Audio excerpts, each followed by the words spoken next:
Hello and welcome back to White Collar Woker. So what are we talking about today? We're having an economics lesson.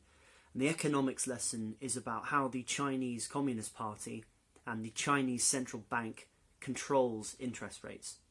Now, one of the most important metrics for the world economy is the US 10-year Treasury yield. A Treasury yield is the yield of the money that you lend to the Fed, the Federal Reserve.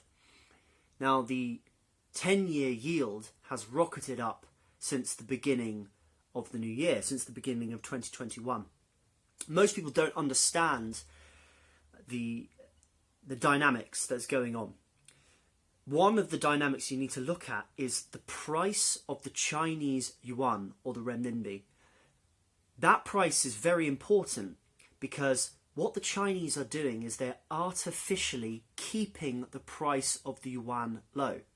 Now, why would they do that? It's obvious, because that means Chinese goods are very cheap, so that US consumers buy Chinese goods. But that leaves the Chinese central bank with a problem. It means that they have a lot of excess dollars. So what do they do with these excess dollars?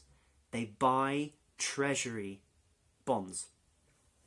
And if you look at the Chinese foreign exchange reserves, so the Chinese central bank has $3.15 trillion in July 2020. Now, that's a huge amount of cash just sitting in the Chinese central bank.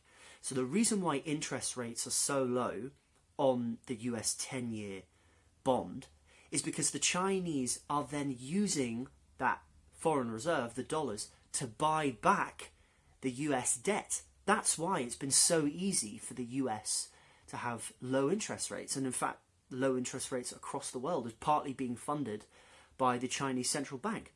That's why Joe Biden can announce nearly a $2 trillion stimulus bill, because interest rates are incredibly low. But if you look at the yuan to dollar ratio, the exchange, the renminbi has been gaining strength against the dollar over the past 3 months, partly because the Chinese central bank are tightening money supply, and that's got an effect on the US 10-year yield. It's amazing that most people don't understand that link, that the amount of debt they pay on their mortgage, the amount of debt they pay on their credit card, is actually partly controlled by the Chinese Communist Party and the Chinese Central Bank. So it'll be very interesting to see what happens, because if China keep tightening the liquidity, that means interest rates are only going one direction. They're going up. Now, that does mean that the demand for Chinese goods isn't going to be as high, but they've got to make a call about whether or not they want to still have an export-led growth, or whether they think the internal market has enough demand to keep the Chinese economy going. Now, what's happened in 2020 and 2021 is that the Chinese economy is the only economy that's growing. It's the only economy left. There isn't so much exporting going on. So this is the right time to try and test whether or not the consumers in China can support the economy. And if they can, then they don't need to buy US debt as much, hence why the interest rates are going up.